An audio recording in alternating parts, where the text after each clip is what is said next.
Um monge da abadia de Fountains, em Yorkshire, alimentou 200 pessoas durante um ano inteiro, com um único terreno cultivado de forma planeada. Não foi uma estação, nem uns poucos meses, um ano completo.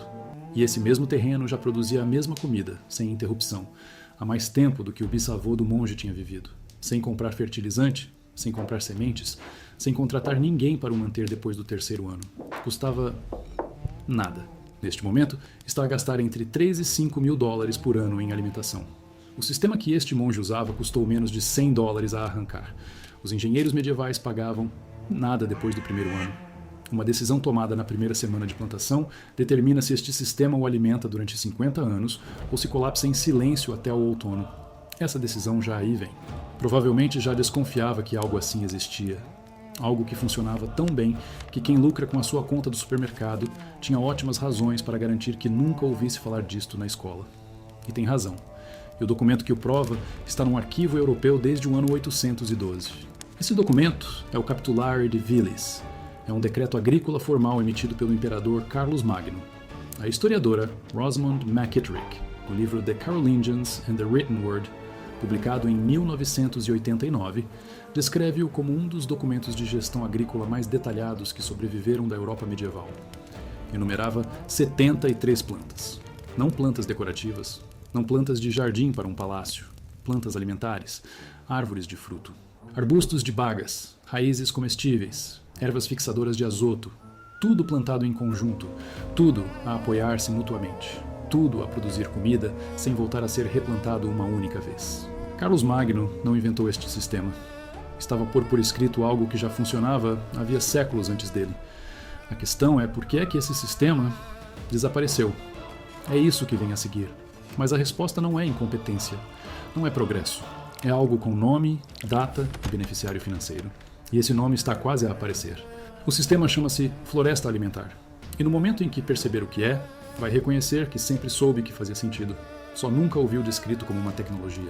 Eis a imagem que a maioria das pessoas tem quando pensa em produzir comida. Linhas direitas. Solo nu entre as linhas. Um tipo de planta por linha, uma folha em branco a cada primavera. Sementes novas, nova preparação do solo, novos insumos. Essa imagem tem menos de 300 anos. Veio da era industrial. Antes de o modelo de fábrica tomar conta da agricultura, produzir comida era completamente diferente. Parecia uma floresta, porque era uma, só que desenhada. E a diferença entre estas duas abordagens importa mais do que quase tudo o que lhe disseram sobre o custo dos alimentos. Uma horta em linhas morre todos os outonos. Arranca-se tudo, revolve-se a terra, compram-se sementes, junta-se fertilizante, rega-se desde o início. Todas as primaveras, volta-se ao zero. Uma floresta alimentar não volta ao zero. Parte do ano anterior, mais crescimento. Todos os anos o solo enriquece sem que ninguém acrescente nada. Todos os anos as raízes descem mais fundo e puxam minerais de camadas a que uma horta em linhas nunca chega. Todos os anos tira mais comida dali, com menos esforço da sua parte. Não é uma melhoria marginal, é melhoria composta, na mesma direção da sua conta do supermercado, mas a correr no sentido oposto. Isto não é uma teoria. São mais de 1.400 anos de provas documentadas, verificáveis e com nomes. A razão por que isto não é ensinado em todos os programas escolares de horticultura não é porque alguém se enganou, não foi esquecido, tornou-se incômodo, não errado, incômodo. O ano em que passou a ser oficialmente incômodo tem nome, tem por trás um conjunto de leis parlamentares. E as famílias prejudicadas por essas leis não ficaram com alternativas, não estavam em dificuldade, estavam a morrer. Essa parte da história já vem. Mas primeiro precisa de perceber exatamente o que é uma floresta alimentar. Você confia na água da sua torneira? O governo e as empresas de saneamento estão deixando toxinas perigosas passarem. Estudos independentes revelam químicos que eles nem sequer testam. A sua saúde está nas suas mãos, não nas deles. Pare de pagar por água envenenada. O meu guia revela um método de R$5 para ter água 100% pura em casa. Escaneie o código QR ou clique no link abaixo para garantir o seu exemplar agora. E exatamente como funciona. É isso que vem a seguir. Uma floresta alimentar tem 7 camadas. Já entende isto, mesmo que nunca tenha ouvido a palavra permacultura na vida. Pense em qualquer floresta real por onde tenha caminhado. No topo, árvores altas a apanhar mais luz solar. Por baixo, árvores de fruto mais pequenas. Abaixo dessas, arbustos. Depois, ervas e plantas altas. Depois, cobertura do solo a espalhar-se pela superfície. debaixo da terra, raízes profundas a puxar minerais de camadas a que nenhuma outra planta acede, e a subir por tudo, do chão até a copa, trepadeiras a usar a estrutura que as outras plantas já construíram. 7 camadas, cada uma com uma função completamente diferente, cada uma a alimentar algo numa das outras camadas. A estrutura inteira sustenta-se sozinha, sem ninguém a comandá-la. Nem precisava que isto lhe fosse explicado. Reconheceu-o no instante em que ouviu. O documento de Carlos Magno, de 812, lista plantas para cada uma dessas camadas. Nogueiras para a copa, macieiras e pereiras para a camada abaixo da copa. Groselheiras e roseiras bravas para a camada dos arbustos. Hortelã, salva e funcho para a camada das ervas. Morangos para a cobertura do solo. Rábano e xeróvia açucareira para a camada das raízes profundas, uvas para a camada trepadora.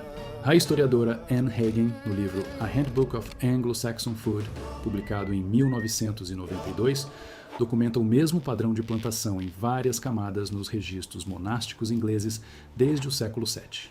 Não o século IX, não o VIII, o século VII. São mais de 1.400 anos de provas documentadas contínuas numa única região. Os monges de Fountains Abbey, um mosteiro cisterciense fundado em 1132 em North Yorkshire e descrito em detalhe pelo historiador Glyn Kopeck no livro Abbeys and Priories, publicado em 2006, mantinham sistemas alimentares capazes de sustentar toda a comunidade o ano inteiro. Uma comunidade de até 200 monges. Não só os alimentavam, produziam excedentes grandes o bastante para vender aos vilarejos em volta. A partir de um sistema que, depois de implantado, funcionava quase sem trabalho diário. Isso não é lenda, está nos registros. Não passaram dificuldade. Morreram. É a expressão certa para o que aconteceu com as pessoas comuns quando esse sistema lhes foi tirado. Isso vem depois da parte histórica. E essa história é mais antiga que Carlos Magno. Registros arqueológicos documentados por Dave Jack e Eric Toinsmere em Edible Forest Gardens, obra em 2 volumes publicada pela Chelsea Green em 2005, e considerada o levantamento moderno mais completo sobre o tema, mostram sistemas alimentares de policultura manejada na região de Kerala, na Índia, com pelo menos 2.000 anos. O mesmo desenho em camadas, a mesma lógica de base. Na África Ocidental, o mesmo padrão aparece no corredor agroflorestal do Sahel. Na Mesoamérica pré-colonial, o sistema Milpa integrava a produção alimentar em camadas ao longo de gerações. No Japão medieval inicial, a paisagem Satoyama combinava manejo florestal e produção de alimentos na mesma abordagem multicamada. Toda civilização que permaneceu tempo suficiente num lugar acabou descobrindo a mesma coisa por conta própria. A floresta se alimenta sozinha. Você projeta uma floresta que produz comida. A floresta alimenta você. Isso não é uma descoberta regional. É universal. Toda cultura que observou com atenção como uma floresta natural se sustenta acabou copiando o modelo. E o princípio por trás de tudo começa com uma ideia tão simples que cabe numa frase. A floresta se alimenta sozinha. Daqui a pouco você vai ver exatamente como esse princípio funciona num quintal comum que custa menos de $100 para começar. Aqui está o número que deveria fazer você parar e recalcular. Segundo pesquisa publicada pela Organização das Nações Unidas para a Alimentação e a Agricultura, no relatório de 2013 Forests for Food Security and Nutrition, uma única floresta alimentar madura em um acre de terra pode produzir entre 2 e 4 toneladas de alimento por ano, sem irrigação, sem adubo extra, sem replantio, sem trabalho contínuo relevante depois do 5º ano. É o mesmo acre em que uma horta convencional produziria menos da metade disso, com rega diária, com insumos comprados, começando do zero a cada primavera, sem conta, sem fornecedor, sem contrato de serviço. E quase ninguém usa isso. Isso não é por acaso. Fique com essa ideia por um momento antes de seguir. O mercado global de sementes foi avaliado em mais de $90 bilhões em 2022, segundo uma análise de mercado da Grand View Research, publicada no mesmo ano. $90 bilhões. Esse número inteiro depende de um único comportamento, de você comprar sementes novas todos os anos. Uma floresta alimentar não compra sementes novas, nunca. As sementes já estão dentro dela, elas caem, germinam e o sistema se renova continuamente. Uma floresta alimentar intacta não pode ser faturada. Isso não é metáfora. É um problema estrutural de negócio para qualquer empresa cujo modelo de receita dependa de insumos anuais. As leis dos cercamentos, aprovadas pelo Parlamento Britânico em ondas sucessivas entre 1750 e 1850, eliminaram de forma sistemática as terras comunais, onde famílias rurais inglesas mantinham sistemas alimentares de policultura havia gerações. Não eram poucas famílias, eram comunidades. O historiador E.P. Thompson, em sua obra decisiva The Making of the English Working Class, publicada em 1963, documenta com precisão o que aconteceu com os pobres do campo que perderam acesso a essa terra. Eles se alimentavam dela havia séculos. A terra não estava esgotada. O sistema não estava quebrado. O acesso a ela foi encerrado por estatuto parlamentar. A alternativa oferecida a essas famílias foi o trabalho fabril nas cidades industriais. Não passaram dificuldade. Morreram. Milhares de lares rurais que haviam sido autossuficientes em comida por gerações, que nunca tinham comprado uma semente nem um saco de adubo na vida, de repente já não conseguiam alimentar os filhos. O sistema não falhou com eles. O acesso ao sistema foi tornado ilegal. Há uma diferença, e você já sabia que ela existia. Só não tinha a trilha documental diante de si até agora. Não errado. Incômodo para pessoas específicas, com interesses financeiros muito específicos no resultado. Então, como esse sistema realmente se parece num espaço do tamanho de um quintal comum? Pense na última vez em que você fez um caldo de cozimento longo. Você não começou só com água e nada mais. Usou ossos ou legumes que já tinha à mão, construiu em cima do que já existia. Tirou dali e acrescentou mais. A panela não zerava toda manhã. Uma floresta alimentar funciona exatamente com a mesma lógica. Você planta uma vez, colhe continuamente. Acrescenta de vez em quando. Ela não zera. Ou pense numa árvore frutífera porque você já passou e que não tem nada a ver com viveiro ou garden center. Uma árvore velha, numa cerca viva, na esquina de um parque, na borda de um cemitério de igreja. Ninguém rega, ninguém aduba, ninguém a plantou na primavera passada. Ela simplesmente dá fruto todos os anos, porque é isso que uma planta bem posicionada e bem amparada faz quando você a deixa ser o que é. Sua floresta alimentar é um conjunto dessas plantas, desenhado para que cada uma sustente as outras. O erro que a maioria comete ao tentar isso pela primeira vez não é sobre quais plantas escolher. É sobre o espaçamento. Acontece logo na primeira semana de plantio. E só fica visível no terceiro ano, quando já é tarde demais para consertar sem recomeçar do zero. Em um instante, vou te mostrar exatamente como esse erro se parece. Fique atento, pois essa é a única diferença entre um sistema que produz por 5 décadas e um que entra em colapso silencioso antes mesmo da sua segunda colheita de outono. Aqui está o que você precisa. Quero ser honesto com cada valor. Uma árvore frutífera principal. Uma variedade antiga de maçã, pera ou cereja adequada ao seu clima. Compre-a como muda de raiz nua no final do outono ou inverno em um viveiro especializado, não em grandes lojas de jardinagem. A variedade importa tanto pela polinização quanto para escalonar a colheita ao longo da estação, para que você não seja sobrecarregado por uma única safra de uma vez. Custo: entre 15 e 30 dólares. 2 arbustos fixadores de nitrogênio. O gume, também chamado de Elaeagnus multiflora, é a opção mais produtiva para climas temperados. Ele produz bagas vermelhas comestíveis e fixa o nitrogênio atmosférico no solo ao mesmo tempo. A caragana siberiana funciona melhor em zonas continentais mais frias. Estas não são adições decorativas, elas são o motor de fertilidade de todo o sistema. Remova-as e você voltará a ter que comprar fertilizantes. Custo: entre 8 e 20 dólares cada. 4 mudas de confreio. Compre-as como divisões de raiz, em vez de sementes para um crescimento mais rápido. A variedade Bocking 14 é a que você quer. É um híbrido estéril que não se espalha por sementes para áreas indesejadas. Ela crescerá na mesma posição, cumprindo a mesma função, por 30 anos, sem qualquer manutenção. Custo: menos de 15 dólares por 4 divisões de raiz. 3 a 5 plantas de cobertura de solo. Morangos, tomilho rasteiro ou trevo branco funcionam bem e cada uma desempenha uma função diferente simultaneamente. Morangos produzem alimento. O tomilho rasteiro suprime ervas daninhas ao competir com elas no nível do solo. O trevo branco fixa nitrogênio extra e alimenta polinizadores durante toda a estação. Custo: menos de 12 dólares no total para mudas ou pequenos vasos. Uma planta trepadeira, uma amora sem espinhos ou uma variedade de uva de mesa, dependendo do seu clima. Plante-a na borda externa do sistema, onde haja luz, e conduza-a em uma estrutura de arame simples presa a uma cerca ou parede existente. Custo: menos de 20 dólares. É genuinamente só isso. Gasto total: entre 60 e 100 dólares. Uma tarde para plantar. produção significativa de alimentos a partir do 2º ano, um sistema funcional no 5º ano que ainda estará produzindo comida quando seus filhos tiverem a sua idade atual.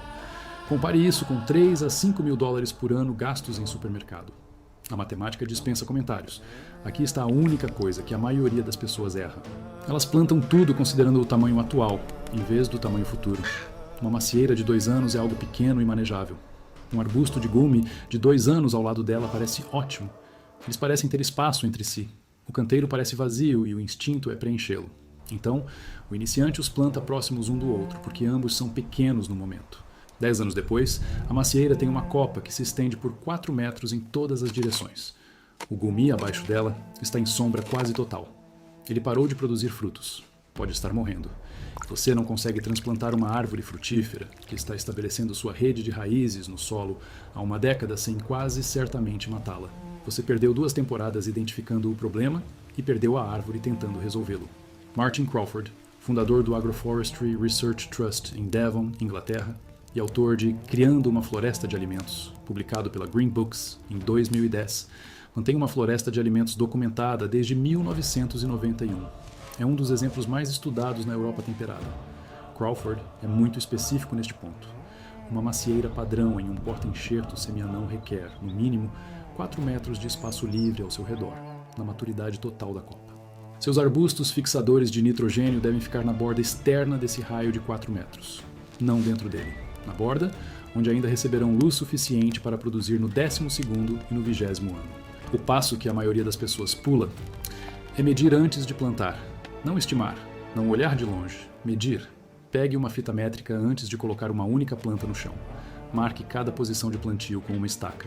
Caminhe entre as estacas. Verifique em qual direção a sombra da copa cai ao meio-dia em sua localização. No hemisfério norte, a sombra da copa cai para o norte. Suas plantas que mais precisam de luz devem ficar no lado sul da árvore, nunca no lado norte. O confrei, que prospera em sombra parcial, pertence à zona de meia sombra ao norte, onde quase nada mais cresce bem de qualquer maneira. Esse entendimento geométrico de uma floresta de alimentos não era um conselho hortícola moderno. Os mosteiros cistercienses planejavam seus pomares com a mesma lógica. A historiadora Roberta Gilchrist, em seu livro Vida Medieval, Arqueologia e o Curso da Vida, publicado pela Cambridge University Press em 2012, documenta padrões consistentes de orientação leste-oeste em planos de jardins cistercienses sobreviventes em toda a Inglaterra. A orientação não era estética, era funcional. O gerenciamento de sombras é tão antigo quanto o próprio sistema. Foi ensinado, foi passado por gerações de treinamento monástico e então parou de ser ensinado. Exatamente no momento em que se tornou comercialmente inconveniente que isso fosse amplamente conhecido. O confrei merece um parágrafo à parte, porque os monges da abadia de Fountains o utilizavam em quase todos os cantos de suas terras produtivas, por um motivo que a ciência do solo moderna já explicou plenamente. As raízes do confrei crescem até uma profundidade de aproximadamente 2 metros. Isso é mais ou menos a altura de um homem alto, crescendo direto para baixo. Nessa profundidade, as raízes acessam cálcio, potássio e fósforo que nenhuma hortaliça anual consegue alcançar. As folhas então crescem, morrem e se decompõem na superfície, liberando esses minerais diretamente na camada superficial do solo, onde tudo o mais se alimenta. A historiadora Maud Grieve, em seu livro Um Herbário Moderno, publicado originalmente em 1931 e baseado em registros que remontam ao século XIV, aponta o confrei como uma das plantas medicinais e de melhoria do solo mais cultivadas em todos os sistemas de jardins medievais registrados na Inglaterra. Não foi coincidência ele aparecer em todos eles. Estava em todos porque todos dependiam dele. Você planta o confrei uma única vez. Ele opera como uma bomba mineral de 2 metros abaixo do solo até a superfície pelo resto da sua vida. Você nunca mais comprará fertilizante de potássio ou fósforo. Não é redução, é eliminação. Agora pense no que uma comunidade de centenas de pessoas fez com esse mesmo princípio operando em escala total. A historiadora Della Hooke, em seu livro Árvores na Inglaterra Anglo-Saxônica, publicado pela editora Boydell em 2010, documenta aldeias anglo-saxônicas inteiras no início da Inglaterra medieval, cujo suprimento principal de alimentos vinha de sistemas manejados de pomares e bosques em policultivo, não da agricultura de plantio em fileiras, mas de florestas de alimentos planejadas e geridas coletivamente como recursos comunitários. Esses sistemas produziam comida, madeira, material de construção, forragem animal e remédios simultaneamente no mesmo pedaço de terra. Um acre. 7 funções simultâneas. desperdício zero entre elas. O plano do Mosteiro de São Galo é o desenho arquitetônico detalhado mais antigo que restou de um assentamento europeu. Foi produzido por volta de 820 d.C. e encontra-se hoje na biblioteca da Abadia de São Galo, na Suíça. Ele mostra a horta do mosteiro disposta em um esquema de plantio em várias camadas, com plantas específicas identificadas em cada nível. Quem desenhou esse plano não o rotulou como um design experimental ou uma nova abordagem. Desenharam-no como uma forma óbvia de cultivar alimentos, porque para a comunidade que lia aquele plano na época em que foi feito, era óbvio. Era o único sistema que fazia sentido de forma sustentada.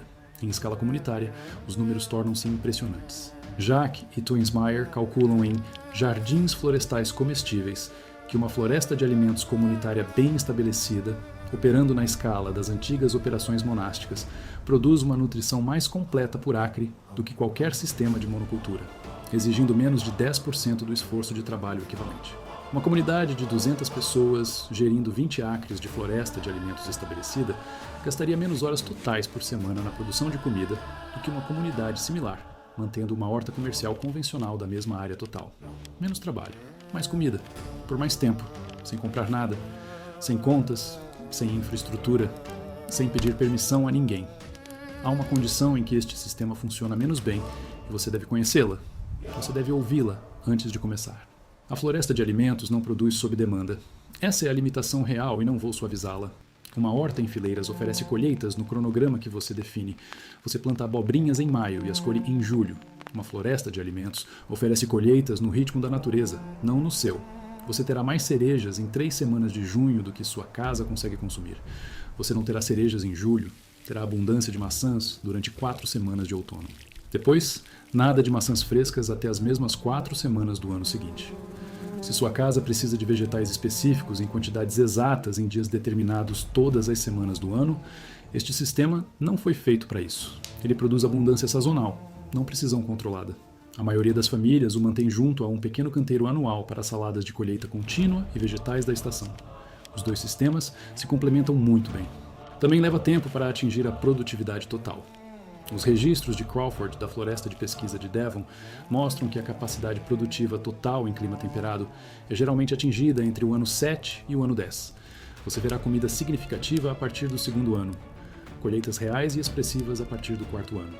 Mas o sistema autossustentável completo, aquele que quase não exigia trabalho na abadia de Fountains e produzia excedentes ano após ano, leva uma década inteira para amadurecer. Se você mora de aluguel, se pretende se mudar em 3 a 5 anos. Este não é o momento para o sistema completo. Plante uma única árvore frutífera e 4 plantas de confreio onde quer que esteja. Comece a lógica. Volte ao design completo quando tiver uma terra que vá manter. E em espaços muito pequenos, abaixo de 25 metros quadrados, você constrói uma versão simplificada de 2 ou 3 camadas, em vez das 7 completas. Isso ainda é drasticamente mais produtivo por metro quadrado do que um canteiro elevado convencional ou um jardim em vasos. Mas não é o mesmo sistema, e ter clareza disso antes de começar evita frustrações futuras.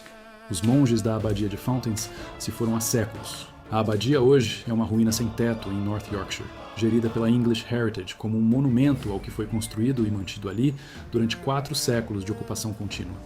Mas algumas das velhas árvores frutíferas da propriedade ainda estão produzindo frutos, sem replantio, sem manejo, apenas produzindo, porque um sistema alimentar bem projetado não exige que quem o construiu continue operando-o. O design se sustenta sozinho. A física ainda funciona. A biologia do solo ainda funciona. O ciclo do nitrogênio ainda funciona. A bomba mineral, que as raízes de confreio operam 2 metros abaixo da superfície, ainda funciona exatamente como funcionava quando os administradores de Carlos Magno a registraram em 812. As plantas não leem história. Não sabem que deveriam ser uma ideia inconveniente. Elas crescem. O que você constrói no seu quintal segue a mesma lógica. As mesmas 7 camadas. A mesma economia de nitrogênio. A mesma estrutura autossustentável que alimentou comunidades cistercienses em Yorkshire, propriedades reais na França carolíngia, terras comunais na Inglaterra anglo-saxônica e jardins monásticos da Irlanda às fronteiras do Império Bizantino, por mais de 1400 anos, antes que alguém decidisse ser mais lucrativo vender a você um saco de fertilizante e um pacote de sementes toda a primavera. Não sei o que trouxe você até aqui. Talvez você esteja cansado da conta do mercado e suspeitou que havia algo mais antigo e simples que alguém silenciosamente arquivou. Talvez você tenha cultivado uma horta em fileiras por 5 anos seguidos e a viu morrer todo outubro, se perguntando o que estava faltando. Talvez você apenas tenha percebido, como a maioria das pessoas sensatas percebe, que algo tão fundamental não poderia estar sem solução até a era moderna. Você queria que alguém confirmasse o que você já meio que sabia, não importa qual foi o motivo. Funciona de qualquer maneira.